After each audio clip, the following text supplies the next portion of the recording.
तो आज हम लोग पढ़ेंगे टू पोर्ट नेटवर्क, जो कि इलेक्ट्रॉनिक्स ब्रांच नेटवर्क थ्योरी में जो है थर्ड सेम में जो नेटवर्क्स एंड लाइन है उसमें एक यूनिट है टू पोर्ट नेटवर्क।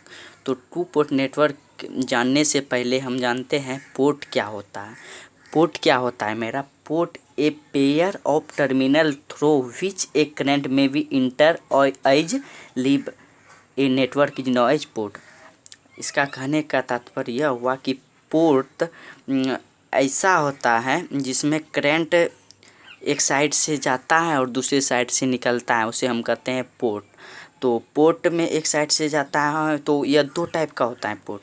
पहला होता है वन पोर्ट और दूसरा होता है टू पोर्ट, जो कि टू पोर्ट नेटवर्क ये मेरा टॉपिक है।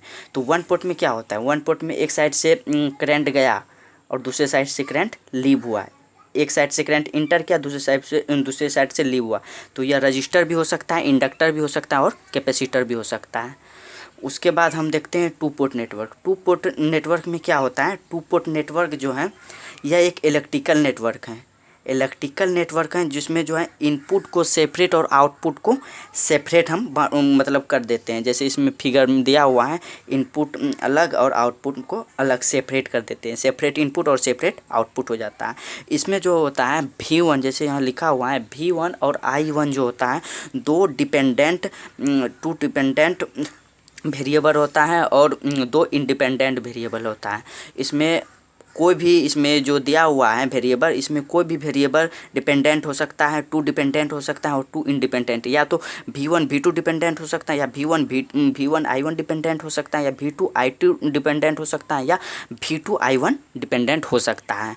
तो अब टू पोर्ट नेटवर्क में हम ये देख लिए कि मतलब सेपरेट इनपुट रहता है टू पोर्ट नेटवर्क में और सेपरेट आउटपुट रहता है।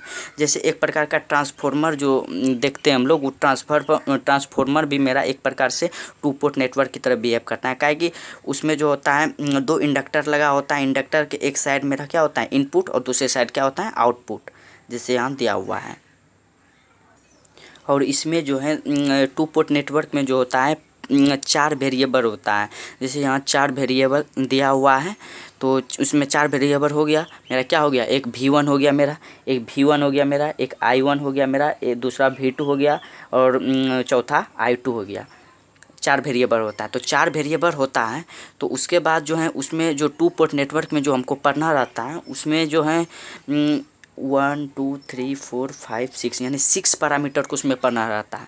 तो 6 पैरामीटर में फर्स्ट पैरामीटर जो होता है मेरा Z पैरामीटर होता है, और दूसरा पैरामीटर Y पैरामीटर होता है, और तीसरा पैरामीटर ABCD पैरामीटर होता है, और हाइब्रिड पैरामीटर होता है, इन्वर्स ABCD होता है, और इन्वर्स हाइब्रिड पैरामीटर जिसे हम G पैरामीटर भी कहते हैं।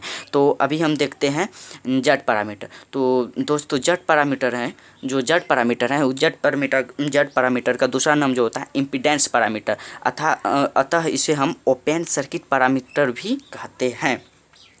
तो इसे ओपन सर्किट पैरामीटर भी कहते हैं। तो ओपन सर्किट पैरामीटर इसको कैसे कहते हैं अभी हम देखेंगे आगे।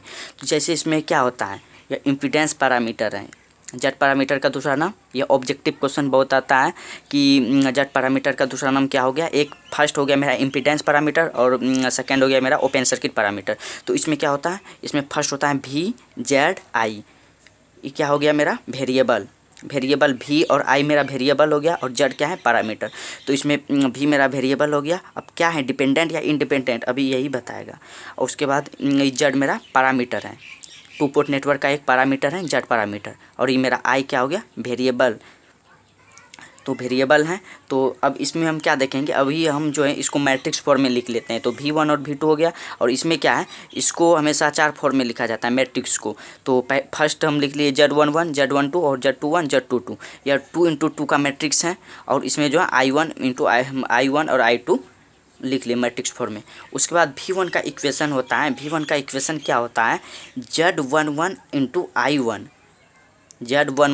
I1 plus Z12 × I2।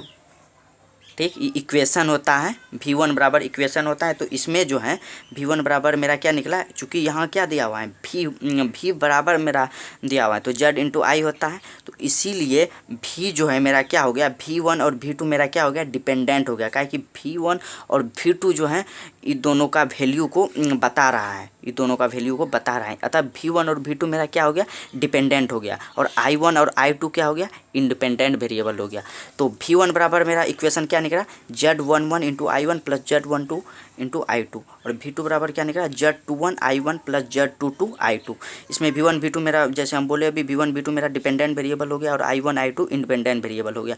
तो अब हम इसमें देखते हैं, अगर इसमें हम I2 इक्वल टू 0 पुट करेंगे, मान इसमें अगर I2 इक्वल टू 0 पुट करेंगे वैल्यू, तो क्या होगा मेरा, I2 अगर 0 करेंगे तो I2 अगर यहाँ 0 हो जाएगा, ये दोनों मल्टीप्लिकेशन हो जाएगा तो 0 हो जाएगा। तो मेरा Z11 बराबर क्या निकल जाएगा, Z11 बराबर निकल जाएगा V1 बटे I1 जो यहाँ निकला हुआ है। इसमें हम क्या करते हैं, यानी टर्मिनल जो होता है, सेकेंड टर्मिनल जो 2 पोर्ट नेटवर्क बना, इसका जो टर्मिनल है 2 और 2, इसको हम रखते हैं ओपन रखते हैं। इसीलिए इसको हम क्या करते हैं, ओपन टर्मिनल इसमें यूज करते हैं।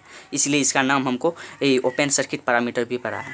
इसी अब जो है Z1 जो निकला, Z11, इसमें जो होता है V1 और I1, V1 मेरा डिपेंडेंट वेरिएबल हो गया, I1 मेरा इंडिपेंडेंट वेरिएबल हो गया। तो Z11 मेरा क्या निकला, इनपुट ड्राइविंग पॉइंट इम्पीडेंस। इसका यूनिट क्या होता है, ओम होता है। क्या कि वोल्टेज बटे करंट है तो इसका यूनिट क्या होता है, ओम होता है। इसीलिए इसका यूनिट, इसे हम Z11 input driving point impedance, या ऑब्जेक्टिव क्वेश्चन के लिए बहुत इंपॉर्टेंट है, ये एग्जाम में आता है। अब मेरा Z11 निकल गया। अब देखते हैं Z21 कैसे निकलेगा। Z21 निकालने के लिए जैसे हमको इक्वेशन मालूम है, क्या इक्वेशन है, V1 बराबर Z11 I1 plus Z12 I2 और V2 बराबर Z21 I1 plus Z22 into I2। तो इस पर हम क्या करेंगे, इस पर हमको I2 इक्वल टू 0 रखना है। तो I2 बराबर अगर हम 0 रखेंगे फर्स्ट इक्वेशन में, I2 इक्वल टू 0 रखेंगे तो क्या हो जाएगा, ये दोनों 0 हो जाएगा। तो 0 हो जाएगा तो मेरा Z11 बराबर मेरा क्या निकलेगा, Z11 बराबर मेरा, यानी फर्स्ट में मेरा Z11 बराबर निकल चुका है। तो अब हम Z12 यानी सेकेंड इक्वेशन में जाएंगे। तो इसमें I2 अगर 0 करेंगे, I2 अगर 0 हो जाएगा तो क्या हो जाएगा, Z21 बराबर मेरा क्या निकलेगा, V2 बटे I1 निकलेगा। तो यहाँ V2 बटे I1 निकला हुआ है। और चूँकि ऊपर में वोल्टेज है और नीचे करंट है, इसीलिए वोल्टेज बाय करंट क्या होता है, वोल्टेज बाय करंट का यूनिट होता है ओम। तो ओम इसमें जो होता है, इसमें जो है मतलब दो टर्मिनल जो है ओपन है, इसीलिए हम इसे ओपन सर्किट पैरामीटर भी कहते हैं। तो इस Z21 जो है, इस Z21 का जो नाम होता है फॉरवर्ड ट्रांसफ़र इम्पीडेंस कहते हैं, इसे फॉरवर्ड ट्रांसफ़र इम्पीडेंस कहते हैं। उसके बाद Z21 निकल गया। तो अब जो Z21 निकलने के बाद हमको क्या क्या निकालना है, शेष क्या बच गया है, Z12 और Z22। तो Z12 निकालने के लिए हम क्या करेंगे, Z12 निकालने के लिए हमको क्या करना पड़ेगा, I1 इक्वल टू 0 पुट करना पड़ेगा। I1 इक्वल टू अगर 0 पुट करते हैं, I1 इस पर अगर 0 हम पुट करते हैं तो क्या हो जाएगा, ये पूरा 0 हो जाएगा। और Z12 बराबर क्या निकल जाएगा मेरा, V1 बटे I2। तो यहाँ V1 बटे I2 निकल गया है। तो I1 इक्वल टू 0 पुट करने पर इसमें हम क्या करते हैं कि 1 जो है, 1 टर्मिनल जो है, 1 और 1 डैश टर्मिनल को हम ओपन रखते हैं, इसीलिए हम इसको क्या बोलते हैं, ओपन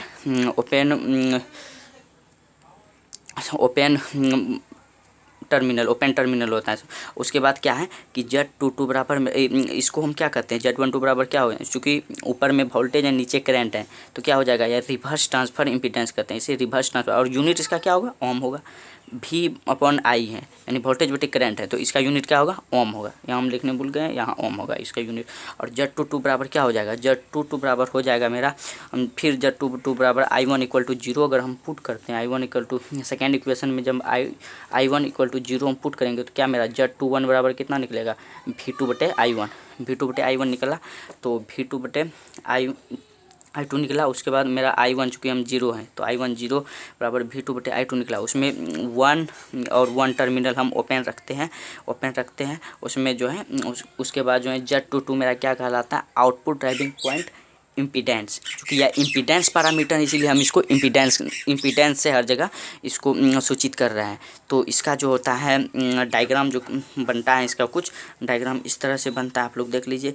यहाँ पे एक इम्पीडेंस लगा हुआ है Z11, यहाँ Z22 और यहाँ जो है लगा हुआ है Z12 इंटू I2 और यहाँ मेरा Z2 इंटू I1। अब इसके बाद जो है इसका जो कंडीशन जो होता है यानी रेसिप्रोसिटी का उसका क्या होता है कंडीशन V1/I2 और V2/I1 और इसके बराबर से ई हो गया। उसके बाद V1/I2 मेरा क्या है V1/I2 Z12 और उसके बाद V2/I1 क्या है V2/I1 Z21। तो इस बराबर पुट हो गया, ये मेरा कंडीशन ऑफ रेसिप्रोसिटी हो गया। अब जो है नेक्स्ट वीडियो में हम देखेंगे क्या कंडीशन ऑफ सिमेट्रिकल और उसके बाद जो है कुछ नॉमिकल।